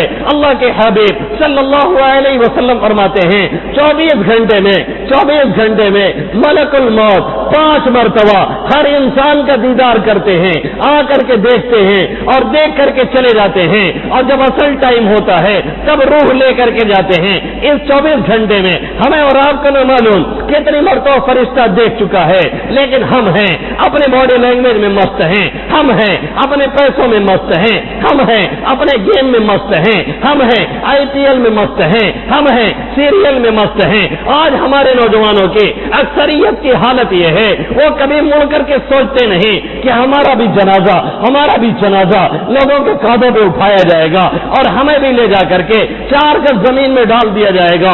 انما تصیر احدکم الی 4 اذرع اقمدنی، صلی اللہ علیہ وسلم نے فرمایا تم میں سے ہر ایک کو 4 گز زمین دی جائے گی، اس سے زیادہ ملنے والی نہیں ہے۔ وہی کفن ملے گا، وہی زمین ملے گی، وہی مٹی ملے گی، نہ معلوم ملے کہ نہ ملے، یہ بھی کچھ بعید نہیں، یہ تو مانا اجل آئے گی ایک دن، کیا پتا یہ کہاں روح پرواز ہو، دفن ہوگا مقدر میں ہو جائے گا، ورنہ تربت کا کوئی بھروسہ نہیں۔ موت تو یقینی ہے، کفن میں شک ہے، موت تو یقینی ہے، قبر میں شک ہے، موت تو یقینی ہے، مٹی ملنے میں شک ہے، موت تو یقینی ہے، اعزا و اقارب رشتے دار مٹی میں شریک ہو یہ بھی ضروری نہیں، موت تو یقینی ہے، باپ بیٹے کی مٹی دے پائے یہ بھی ضروری نہیں، موت تو یقینی ہے، بیٹا باپ کی مٹی میں شریک ہو یہ بھی یقینی نہیں۔ اور روز یہ ہم دیکھتے ہیں پاکستان کے ایک علاقے میں ایک شخص کی لاش ملی، لوگوں نے اسے دیکھا، کنویں سے اسے نکالا اور نکال کر کے پوسٹ مارٹم میں لے گئے، اس کا فوٹو لیا گیا، شناخت کی گئی، پہچان ملنے کا نام نہیں لے رہی ہے، نہلایا دھلایا گیا، کفن کے پیسے نہیں، چندہ کیا گیا، غریب علاقے میں لاش ملی تھی، چندہ کیا گیا، چندے کر کے کفن کا انتظام کیا گیا، کفن دفن کیا گیا، لے جا کر کے اسے دفنایا گیا، پھر اس کی فوٹو وائرل کی گئی اور اعلان کیا گیا ایک لاش ملی ہے جسے مرے ہوئے 6-7 دن ہو چکا تھا، اسے فلاں جگہ دفن کیا گیا ہے، چندے سے اس کے کفن کا انتظام کیا گیا ہے۔ اس طریقے سے اس کا پورا انتظام ہوا، کوئی رونے والا نہیں، کوئی فاتحہ پڑھنے والا نہیں، کوئی ایک مرتبہ اس کے لیے استغفار کرنے والا نہیں، کوئی آنسو بہانے والا نہیں، ایک اجنبی ہے، اجنبی علاقے میں اجنبی لوگ اپنے ہاتھوں سے اسے صرف اسلام کے رشتے کی وجہ سے لے جا کر کے زمین میں دفن کر رہے ہیں، کوئی پوچھنے والا نہیں، کوئی پرسان حال نہیں، کوئی آگے پیچھے آنسو گرانے والا نہیں۔ اس کا جب اعلان شائع ہوا پھر کچھ دنوں کے بعد پتا چلا کہ وہ تو فلاں علاقے کا مکھیا تھا، فلاں علاقے کا بڑا آدمی تھا، اس کو نہ معلوم کہاں سے اغوا کیا گیا، مار کے اسے پھینک دیا گیا اور اس حالت میں اس کی موت ہوئی، کوئی رونے والا نہیں، کوئی دیکھنے والا نہیں، کوئی جاننے والا نہیں۔ اور کفن دفن کیسے ہوتا ہے؟ چندے کے پیسے ہوتا ہے، جبکہ علاقے کا مکھیا اور علاقے کا سردار تھا۔ یہ تو مانا اجل آئے گی ایک دن، کیا پتا یہ کہاں روح پرواز ہو، دفن ہوگا مقدر میں ہو جائے گا، ورنہ تربت کا کوئی بھروسہ نہیں۔ نوجوانوں، ابھی اللہ نے جوانی دے رکھی ہے، ابھی پیروں میں طاقت ہے، ابھی ہاتھ میں طاقت ہے، ابھی گھٹنوں میں دم ہے، ابھی 10 قدم کے بجائے تم 100 قدم چل سکتے ہو، ابھی ایک سجدے کے بجائے تم 10 سجدے کر سکتے ہو، ابھی ایک صفحہ کے بجائے ایک پارہ کی تلاوت آسانی سے کر سکتے ہو، ابھی آنکھیں صحیح سالم ہے، تم کو دکھائی دے رہا ہے، ابھی قدم صحیح سالم ہے، تم چل رہے ہو، ابھی ہاتھ صحیح سالم ہے، تمہیں پکڑنے کی صلاحیت ہے، کسی بوڑھے کے کام آ سکتے ہو، بوڑھے والدین کا سہارا بن سکتے ہو۔ نوجوانوں، ابھی تمہارے اندر اتنی دم ہے کہ تم اپنے والدین کی نہیں دوسرے بوڑھوں کی خدمت کرو، لیکن تمہیں ہو کیا گیا ہے؟ تمہارے ذہن و دماغ کو یہ روگ کہاں سے لگ گیا ہے؟ تم چوراہے پہ بیٹھتے ہو، پلیا پہ بیٹھتے ہو، بوڑھے جو گزرتے ہیں تم ان کا مذاق اڑاتے ہو، تالی پیٹتے ہو، ان کے بوڑھے پن پہ تم جملے کستے ہو، وہ بیچارے بورا لے کے اور بوریا لے کے گزرتے ہیں سائیکل پہ، ڈگمگا رہے ہوتے ہیں، تم بیٹھ کر کے ہنستے ہو اور کہتے ہو دیکھو بوڑھا گرنے والا ہے، اور جب وہ بیچارہ گرتا ہے تم تالی پیٹتے ہو، بوڑھا میاں گر گئے اور مزہ لیتے ہو۔ کیا یہ بھول جاتے ہو تم بھی بوڑھے ہونے والے ہو؟ کیا یہ بھول جاتے ہو یہ جوانی ہمیشہ نہیں؟ کیا یہ بھول جاتے ہو یہ طاقت ہمیشہ نہیں؟ کیا یہ بھول جاتے ہو یہ ثروت ہمیشہ نہیں؟ کیا یہ بھول جاتے ہو یہ قدم آج نہیں کل جواب دینے والا ہے؟ کیا یہ بھول جاتے ہو یہ جو دل دھڑک رہا ہے، جس کا بلڈ پریشر صحیح ہے، آج نہیں کل وہ گڑبڑ ہونے والا ہے؟ کیا یہ بھول جاتے ہو کہ تم بھی کل کو بوڑھے ہوگے، جب تم پانی مانگو گے، بیڈ پہ پڑے رہو گے اور چلاؤ کہو گے پوتا ایک گلاس پانی دے دے، بیٹا ایک گلاس پانی دے دے، ناتی ایک گلاس پانی دے دے، لیکن وہ آئے گا نہیں، وہ سنے گا نہیں،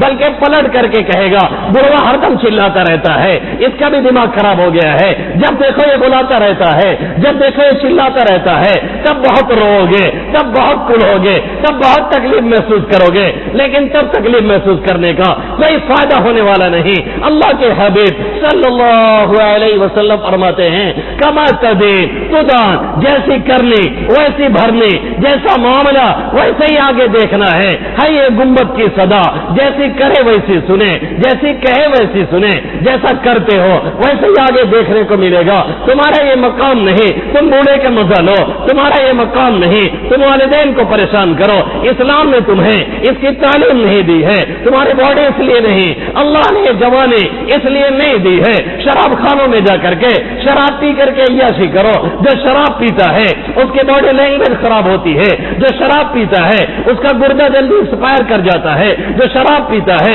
اس کی آنکھ میں گاٹھ پڑتی ہے جو آپریشن کے بغیر نکلتی نہیں، جو شراب پیتا ہے وقت سے پہلے اس کے چہرے کی چمڑی لٹک جاتی ہے، بوڑھا دکھنے لگتا ہے، جو مستقل شراب پیتا ہے شب قدر کے اندر، شب برات کے اندر جب سب کی مغفرت ہو رہی ہوتی ہے پھر بھی اللہ اس کی مغفرت نہیں کرتا ہے۔ اگر اسی حالت میں موت آ گئی خطرہ اس بات کا ہے جہنم میں اٹھا کر کے جھونک دیا جائے۔ جوانوں یہ باڈی اس لیے نہیں ملی تھی ہم خرافات کرتے، یہ باڈی اس لیے نہیں ملی تھی ہم عیاشیاں کریں، یہ باڈی اس لیے نہیں ملی تھی ہم اللہ کی نافرمانی کریں، یہ باڈی اس لیے نہیں ملی تھی ہم غیروں کے چکر میں پڑیں، یہ باڈی اس لیے نہیں ملی تھی کہ 3 اور 4 بجے ہم کسی سے عشق لڑائیں، اپنے گرل فرینڈ کو میسج کریں اور ادھر سے میسج ریسیو کریں، یہ باڈی اس لیے ملی تھی تہجد میں روئیں، اپنے اللہ کو منائیں، اپنی تقدیر کا فیصلہ اپنے ہاتھوں میں لیں اور اللہ سے کہیں رب تو ہی مالک ہے، تو ہی خالق ہے، تو ہی رازق ہے، تو ہی حالات کو بدلنے والا ہے، تو جو چاہتا ہے کرتا ہے۔ اپنے رب کے سامنے کل کا نوجوان کھڑا ہو کر کے 3-4 بجے تہجد میں رب کے سامنے گر گڑاتا تھا، صبح میں وہ جہاد کی تیاری کرتا تھا، صبح میں وہ اپنے فٹنس میں توجہ دیتا تھا، صبح میں وہ اپنے باڈی لینگویج کو صحیح کرتا تھا۔ نیت کیا ہوتی تھی؟ اپنے بھائی پہ حملہ نہیں، کافروں سے جنگ کریں گے۔ نیت کیا ہوتی تھی؟ اپنے بہن کی عزت سنبھالیں گے۔ نیت کیا ہوتی تھی؟ اسلام کی خدمت کریں گے۔ نیت کیا ہوتی تھی؟ اسلام کی آبیاری کریں گے۔ عمر فاروق رضی اللہ تعالیٰ عنہ کے دور حکومت میں ایک قاصد کو بھیجا جاتا ہے، جا کر کے پتہ لگا کر کے آؤ۔ روم کا قاصد آتا ہے، کیا پتہ لگانے کے لیے؟ یہ جاننے کے لیے آخر یہ مٹھی بھر لوگ کیسے اتنی تیزی سے آگے بڑھ رہے ہیں، کوئی انہیں روک نہیں پا رہا ہے، کوئی انہیں ٹوک نہیں پا رہا ہے، کوئی ان کے سامنے ٹک نہیں پا رہا ہے، کوئی ان کے فتح کے جھنڈے کو آخر اکھاڑ کے نہیں پا رہا ہے۔ وہ آتا ہے قاصد، مدینہ میں چکر لگاتا ہے، لوگوں کے بارے میں پتہ لگاتا ہے، لوٹ کر کے جاتا ہے، وہ جا کر کے رپورٹ لگاتا ہے، 2 جملے لکھتا ہے، جو دونوں جملے آج ہمارے اندر نہیں پائے جاتے ہیں، جس کی بنیاد پہ وہ لوگ بڑھتے جا رہے تھے۔ اس نے 2 جملہ لکھا۔ کیا 2 جملہ لکھا؟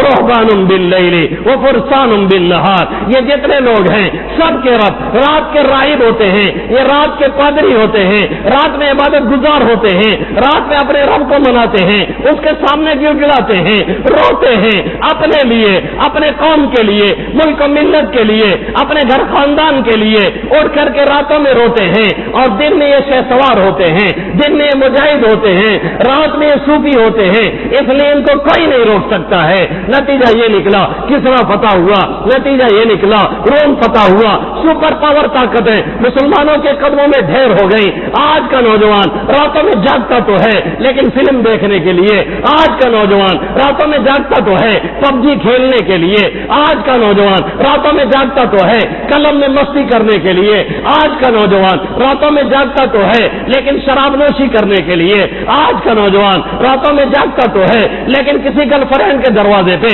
جا کر کے چکر لگانے کے لیے اور وہاں میسج دینے کے لیے، آج کا نوجوان 4 بجے رات کو جب رونے کا وقت ہوتا ہے اللہ کی رحمت اتر کر کے آتی ہے اور اعلان ہوتا ہے کوئی مغفرت کا طالب میں اسے مغفرت دوں، ہے کوئی رزق کا چاہنے والا میں اسے رزق عطا کروں، ہے کوئی صحت کا چاہنے والا میں اسے صحت عطا کروں، اللہ قضا ہے کوئی طرح سے مانگنے والا، ہے کوئی اس طرح سے مانگنے والا، میں اسے عطا کروں۔ نتیجہ یہ نکلتا ہے کوئی مانگنے والا نہیں، کوئی گڑگڑانے والا نہیں، کوئی تہجد میں رونے والا نہیں، عیاشیاں ہیں کوئی رونے والا نہیں، خرمستیاں ہیں کوئی تہجد پڑھنے والا نہیں، ہم جب کی خرافات ہیں کوئی اللہ کے سامنے تلاوت کرنے والا اس وقت میں نہیں ہے جس وقت میں اعلان چل رہا ہے، اپنی رحمت کی بارش کا اعلان اللہ خود کرتا ہے، آسمان دنیا پہ آ کر کے یہ اعلان ہوتا ہے، اس وقتوں میں بھی ہمارا نوجوان ان خرافات میں لگا رہتا ہے، ان عیاشیوں میں لگا رہتا ہے، ان خرمستیوں میں لگا رہتا ہے۔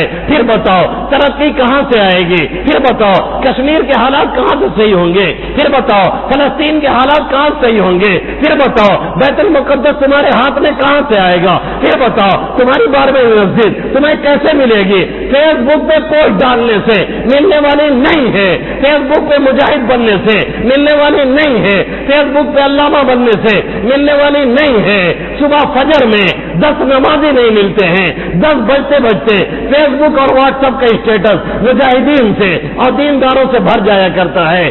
اس طریقے سے کبھی بھی پنپنے والے ہم اور آپ نہیں ہیں، اپنے آپ کو سنبھالیں۔ نوجوانوں اپنا طرز بدلو، جو کان گانا سننے کے عاشق ہو جاتے ہیں اور عادی ہو جاتے ہیں، انہیں تلاوت کی آواز اچھی نہیں لگتی، پھر ماں بہنوں کی چیخ و پکار ان کے کان میں نہیں داخل ہوتی ہے۔ جو زبان گانے کے عاشق ہو جاتے ہیں پھر ان کی زبانوں سے حمدیہ نغمے نہیں نکلتے ہیں، نعت کے جملے نہیں نکلتے ہیں، تلاوت کے الفاظ نہیں نکلتے ہیں۔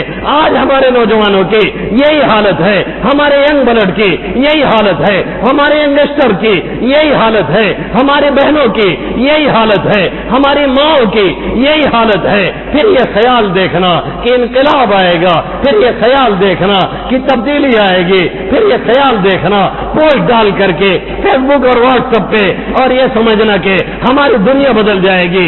ایک خیال استو محال استو جنو، یہ خیال ہے پاگل پن والا خیال ہے، ایک جنونی خیال ہے، اس سے کچھ نہیں ہونے والا، کوئی تبدیلی نہیں آنے والی۔ تبدیلی اگر لانی ہے پہلے اپنے اندر تبدیلی لانی پڑے گی۔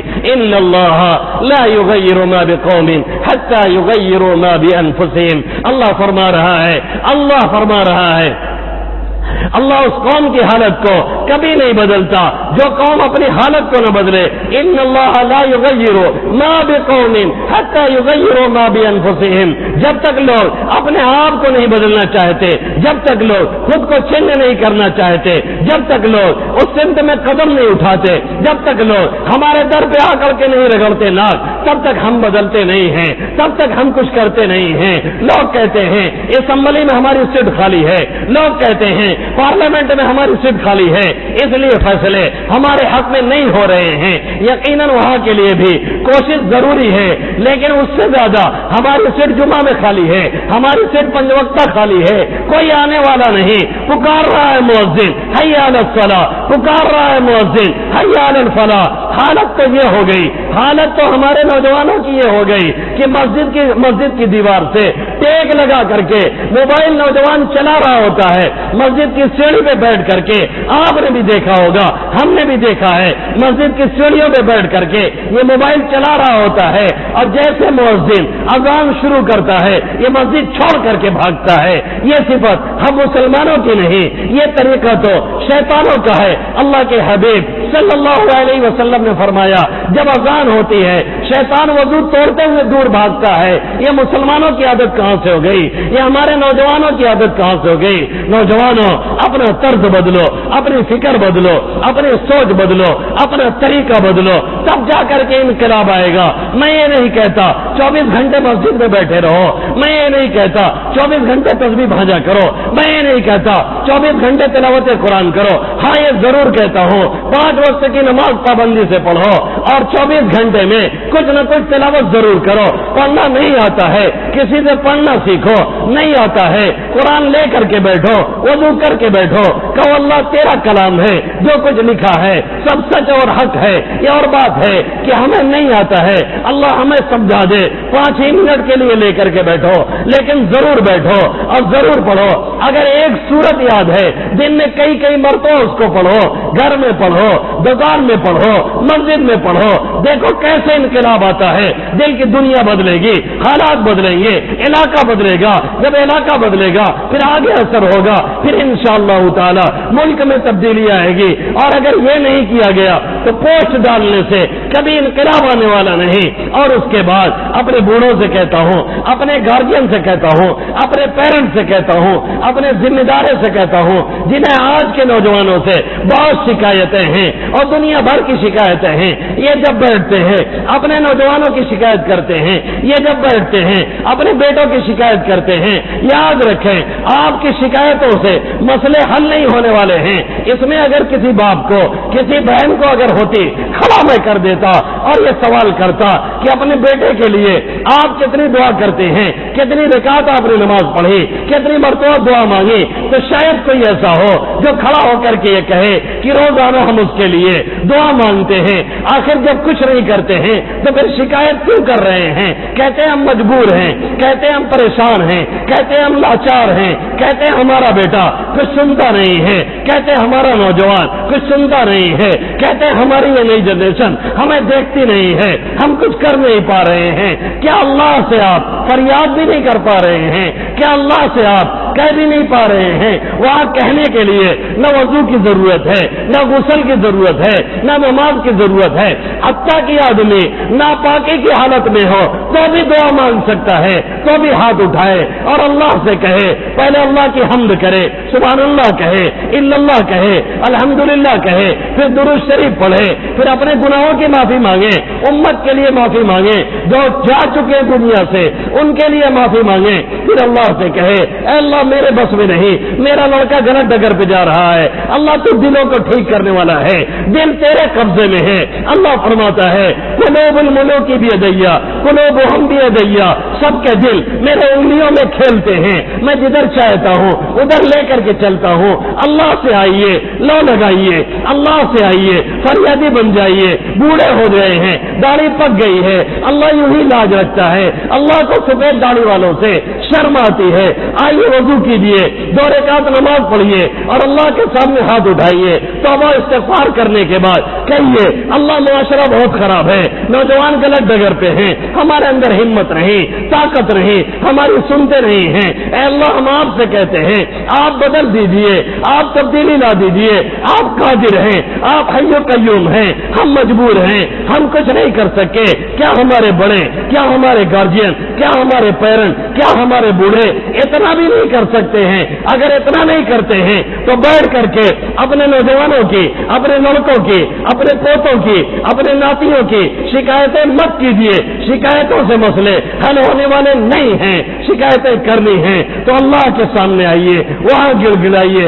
علامہ عبد الوہاب شعرانی رحمت اللہ علیہ نے لکھا ہے کہ دعا سے بڑھ کر کے آل اولاد کی اصلاح میں، آل اولاد کو ٹھیک کرنے کے لیے دعا سے بڑھ کر کے بہتر کوئی نسخہ نہیں ہے، جس کے لیے نہ غسل کی ضرورت، جس کے لیے نہ وضو کی ضرورت، جس کے لیے نہ طہارت کی ضرورت، جس کے لیے نہ نماز میں آنے کی ضرورت، جس کے لیے نہ بیڈ پہ اٹھ کر کے بیٹھنے کی ضرورت۔ اگر اٹھ کے بیٹھ نہیں سکتے ہیں، لیٹے لیٹے دعائیں مانگیں، ہاتھ اٹھا کے مانگ سکتے ہیں، ہاتھ اٹھا کے مانگیں، ہاتھ نہیں اٹھا سکتے ہیں بغیر ہاتھ اٹھائے مانگیں، کہتے رہیں، مستقل کہیں اور کہتے رہیں اور آنسو گراتے رہیں، ایک قطرہ آنسو، یاد رکھیں دنیا بدلنے کے لیے کافی ہے، تقدیر بدلنے کے لیے کافی ہے۔ لا يرد القضاء الا الدعاء، اللہ کے حبیب صلی اللہ علیہ وسلم فرماتے ہیں تقدیر اگر کوئی چیز بدل سکتی ہے تو دعا بدلتی ہے۔ ہم کیوں نہیں مانگتے، ہم کیوں نہیں فریادی بنتے، ہم کیوں نہیں مسجد میں آتے؟ صرف نوجوانوں کی شکایت کریں گے، صرف اپنوں کی شکایت کریں گے؟ پیار سے سمجھائیں، جب دیکھیں بیٹا موڈ میں ہے پیار سے اسے سمجھائیں، پیار سے اسے منائیں اور اسے ترغیب دیں، زیادہ بھڑکے نہیں، زیادہ الٹے پلٹے الفاظ نہ کہیں، گھروں سے بھگائے نہیں، پھر بھی وہ آپ کا خون ہے، آپ کا چہتا ہے. اگر آپ کہہ دیں گے ہم سے تم سے کوئی رشتہ نہیں، پھر بھی وہ رشتہ اللہ نے بنایا ہے، وہ ہمیشہ رہے گا، نہ کہنے کے باوجود پھر بھی وہ رہنے والا ہے. اس لیے سب مت بولیں، شیطان کو موقع مت دیں، پیار سے سمجھائیں اور اللہ سے دعا کریں. آج نہیں کل اگر مستقل یہ کرتے رہے انشاءاللہ ان نوجوانوں میں تبدیلی ضرور آئے گی، ضرور آئے گی، یقیناً آئے گی. ایک عربیہ عورت ہے، وہ کہتی ہیں، انہوں نے لکھا ہے کہ ہم اپنے گھر خاندان سے بہت پریشان ہو گئے. ہر گھر میں جھگڑا، جیسا کہ آج کل ہے، ہر ایک جانتا ہے ساس بہو کے جھگڑے ہیں، نند بھوجائی کے جھگڑے ہیں. ہر گھر جہنم بنا ہوا ہے، ہر گھر جہنم بنا ہوا ہے. اگر اس پر بولا جائے تو ایک آدھ گھنٹے اور چاہیے. ہر گھر کی حالت یہی ہے، ہر گھر کی صورت حال یہی ہے. وہ کہتی ہیں میں بہت پریشان تھی. پھر اللہ کے حبیب صلی اللہ علیہ وسلم کی ایک حدیث مجھے ملی جس میں آقا مدنی صلی اللہ علیہ وسلم نے یہ دعا مانگی، اللہم الف بین قلوبنا واصلح ذات بیننا واہدنا سبل السلام. چھوٹی سی دعا ہے، عربی میں یاد ہو آدمی عربی میں یاد کر لے، عربی میں نہ یاد ہو اردو میں آدمی دعا کرے، اللہم الف بین قلوبنا واصلح ذات بیننا واہدنا سبل السلام. اے اللہ ہمارے دلوں میں جوڑ پیدا فرما، جو دلوں میں دوری ہے، جو دلوں میں کدورت ہے، جو دلوں میں حسد ہے، جو دلوں میں بغض ہے، جو دلوں میں نفرت ہے، جو شیطان ایک دوسرے کے خلاف بھڑکا رہا ہے، باپ کو بیٹے کے خلاف، بیٹے کو باپ کے خلاف، بھائی کو بھائی کے خلاف، بھائی کو بہن کے خلاف، بہن کو بھائی کے خلاف، بیوی کو شوہر کے خلاف، شوہر کو بیوی کے خلاف. ہر گھر کا یہی حال ہے. اللہم الف بین قلوبنا، اللہ سے کہیے اے اللہ ہمارے دلوں میں جوڑ پیدا فرما. اللہم الف بین قلوبنا، اے اللہ دل کو جوڑ دے.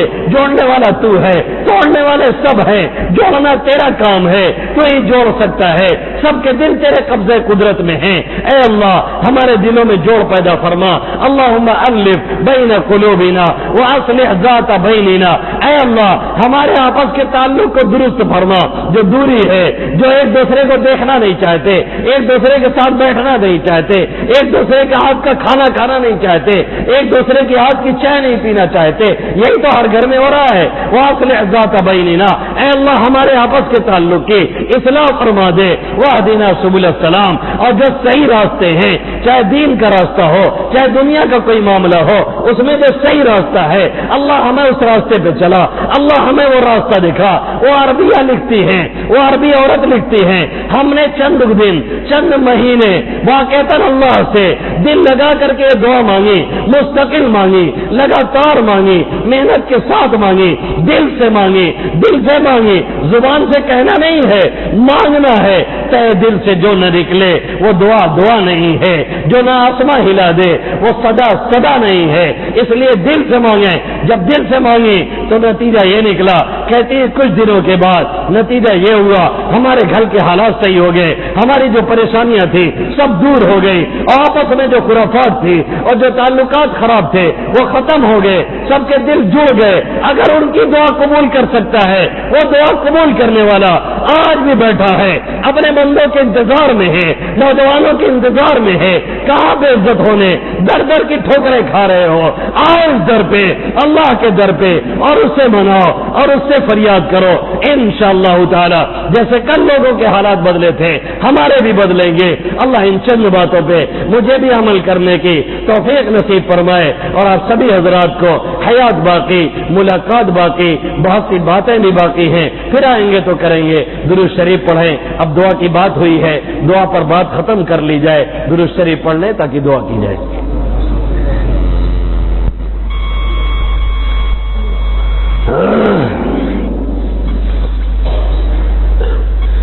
اللهم لك الحمد كله ولك الشكر كله كما أنت أهله، فصل وسلم وبارك على محمد وعلى آل محمد كما أنت أهله، وفعل بنا ما أنت أهله فإنك أهل التقوى وأهل المغفرة.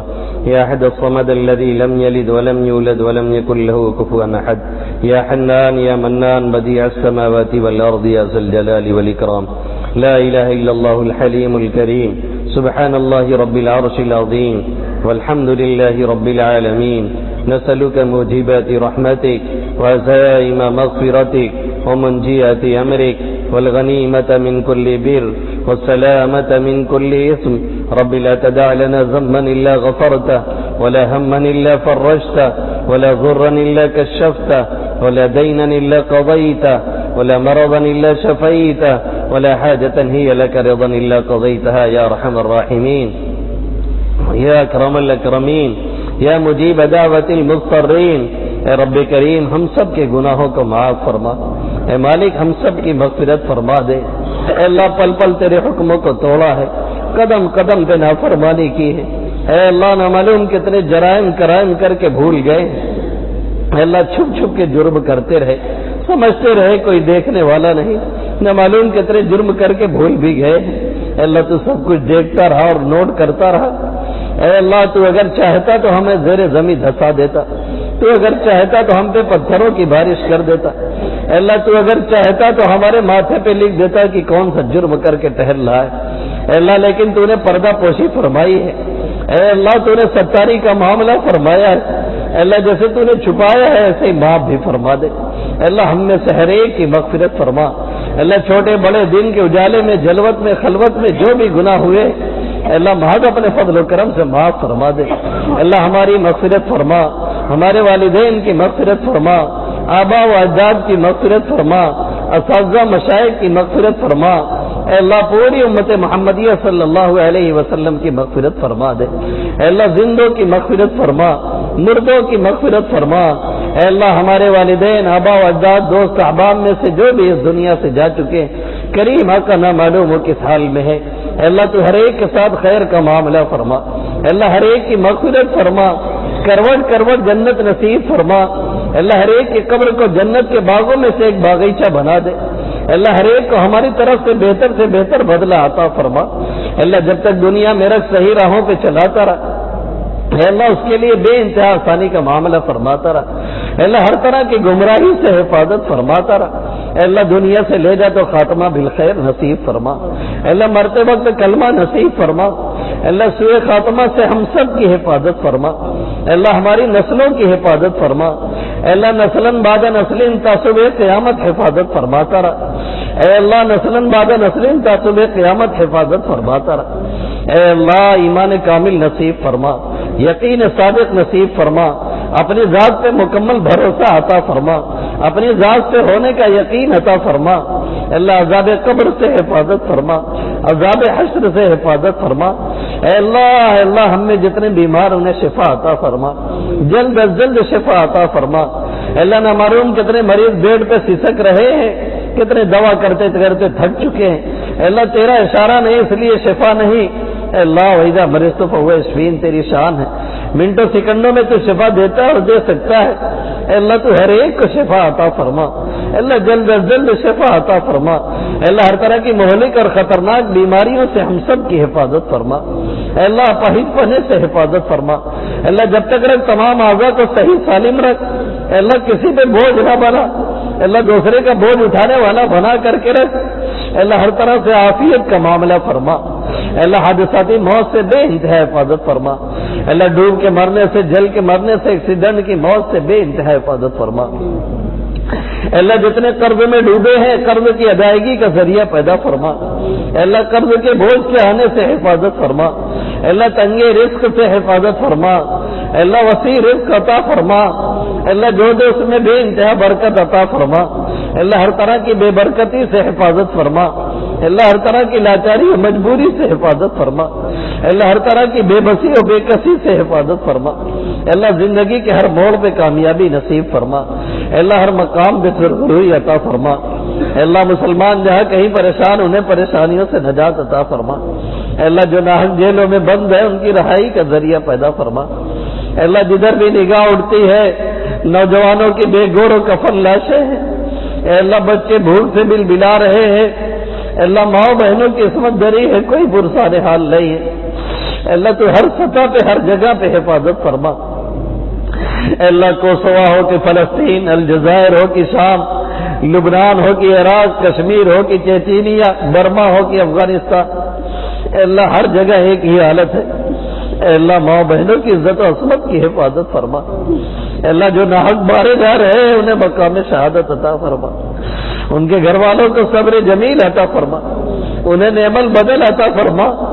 اللہ ماؤں بہنوں کی عزت و عصمت کی حفاظت فرما، اللہ اس دیار ہند میں ہندی مسلمانوں کے ساتھ بے انتہا خیر کا معاملہ فرما، اللہ ہر جگہ امن و امان نصیب فرما، اللہ ظالموں کا تختہ مشق نہ بنا، کافر قوموں سے نجات عطا فرما، اللہ ان کے حوصلے بہت بلند ہو چکے ہیں میرے بالی، اللہ یہ ہمیں ختم کرنے اور ہماری مساجد مدارس کو اجاڑنے کا خواب دیکھ رہے، اے اللہ ہم مجبور لاچار کمزور ہیں، اے اللہ ہم بے بس بے کس ہے، تو مجبور نہیں تو طاقتور ہے، تو کمزور نہیں ہے تو قدرت والا ہے، اے اللہ تجھے موت نہیں آنی ہے تو حی و قیوم ہے، اے اللہ کل بھی تو شہنشاہ تھا آج بھی ہے، کل بھی تو خدا تھا آج بھی ہے، بدلا تو نہیں بدلے ہم ہیں میرے مولا، ہم نے تجھ سے کہنا تجھ سے لو لگانا تجھ سے مانگنا چھوڑ رکھا ہے، اے اللہ معاف فرما کے ہندی مسلمانوں کے ساتھ بے انتہا خیر کا معاملہ فرما، اے اللہ ان ظالموں سے نجات عطا فرما،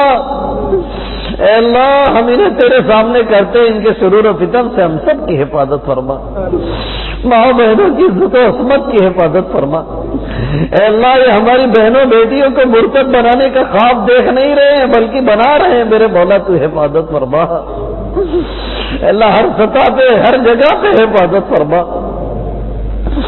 اے اللہ ہماری بے بسی بے کسی لاچاری مجبوری سے بے انتہا حفاظت فرما، اللہ مدارس کی مساجد کی ملی تنظیموں کی بے انتہا حفاظت فرما، اللہ سب کی ضروریات کا اپنے خزانے غیب سے انتظام فرما، اللہ سب کے چلانے اور پڑھانے والوں میں کام کرنے والوں میں اخلاص کی دولت عطا فرما، سب کی ضروریات کا اپنے خزانے غیب سے انتظام فرما، اللہ ہمارے اس پورے علاقے کو امن و امان کا گہوارہ بنا، اللہ آپسی اختلافات سے بے انتہا حفاظت فرما، اللہ دلوں میں جوڑ نصیب فرما، اللہ آپسی قدورت سے حسد سے جلن سے بغض سے غیبت سے جھوٹ سے بے انتہا حفاظت فرما، اللہ حلال دے کے حرام سے بچا، اے اللہ گناہوں کی شدید نفرت دل و دماغ میں ڈال دے میرے مولا، اے اللہ بھاگنا نہیں آتا ہے بے باغی عطا فرما، اے اللہ ایک دینی مجلس میں سب آئے ہیں، اے اللہ کوئی اور مقصد حاضر ہونے کا نہیں ہے، اے اللہ آنے کو قبول فرما، ایسی مجلسوں میں تو رش کرتا ہے اور دینی مجلس کے اختتام پہ سب نے ہاتھ اٹھائے ہیں، بڑی امید سے تیرے سامنے ہاتھ اٹھے ہیں میرے مولا، اللہ ہم جانتے اور مانتے ہیں ہم بڑے گنہگار ہیں، بڑے بڑے جرائم کیے ہم نے میرے مولا، لیکن ہمیں یہ بھی معلوم ہے میری معافی کا دروازہ ہر وقت کھلا رہتا ہے، اللہ تو سننے پہ آتا ہے، تو قبول کرنے پہ آتا ہے، پھر ہمیں وقت کی بھی سن لیتا ہے، اللہ ہم تو تیرے امتی ہیں، تیرے کلمہ پڑھنے والے ہیں، تیرے نبی کا نام لیتے ہیں، اے اللہ ہندی مسلمانوں کی بے انتہا حفاظت فرما، اللہ ان کے دین کی جان کی مال کی آبرو کی بے انتہا حفاظت فرما، اللہ ان کا روب دشمنوں کے دلوں میں ڈال دے، اے اللہ ایسے بے وقات ہو گئے ہیں، ایسے بے حیثیت ہو گئے ہیں، جو جہاں چاہتا ہے جان لے لیتا ہے، جو جہاں چاہتا ہے موب لنچنگ کر کے پھینک دیتا ہے، کوئی پوچھنے نہیں آتا، اے اللہ ایسی لاچاری مجبوری سے ہم سب کی حفاظت فرما،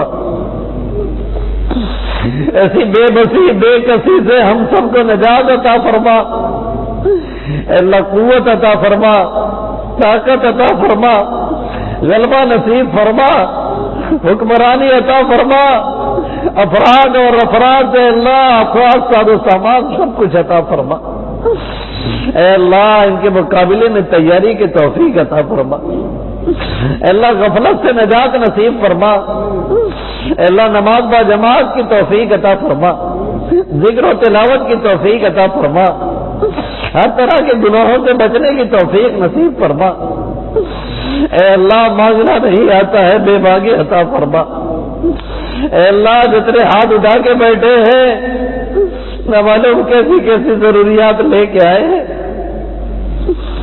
سب بھیک مانگی ہے، بھیک کا کٹورا لے کے آئے ہیں، اللہ نہ مانگنے والے سے تو ناراض ہوتا ہے، مانگنے والوں سے تو خوش ہوتا ہے، خالی ہاتھ لوٹاتے ہوئے تجھے شرم آتی ہے۔ اے اللہ جو ہاتھ اٹھے ان ہاتھوں سے شرم کھا جا، اے اللہ ہر ایک کی جھولی کو مرادوں سے بھر دے، اے اللہ ہر ایک کے دامن کو مرادوں سے بھر دے میرے مولا۔ اے اللہ ہم گناہ کرتے کرتے تھک جاتے ہیں، تو معاف کرنے سے تھکتا نہیں، تو عطا کرنے سے تھکتا نہیں، تیرے دینے سے تیرے خزانے میں کوئی اثر نہیں پڑتا ہے۔ اللہ دے دے گا، ہم بھیک منگوں کا کام بن جائے گا۔ اللہ سب بھکاری ہے، بھیک کا کٹورا لے لے کے بھیک منگے، جھولا لے لے کے بیٹھے۔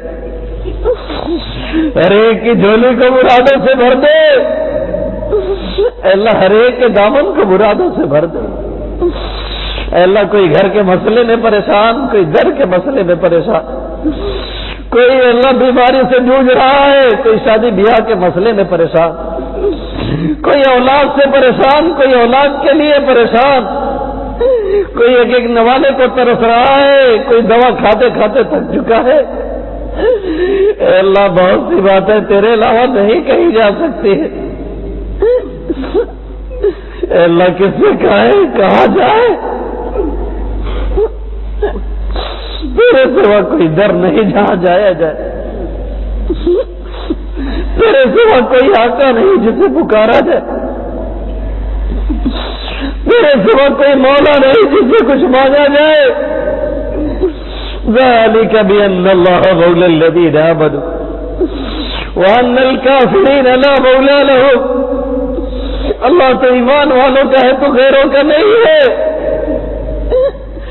اللہ بہت گندے ہم مانتے، بہت بڑے مجرم ہم جانتے، لیکن ہمیں یہ بھی معلوم ہے کہ تجھ سے بڑا کوئی غفار، ستار اور داتا نہیں ہے۔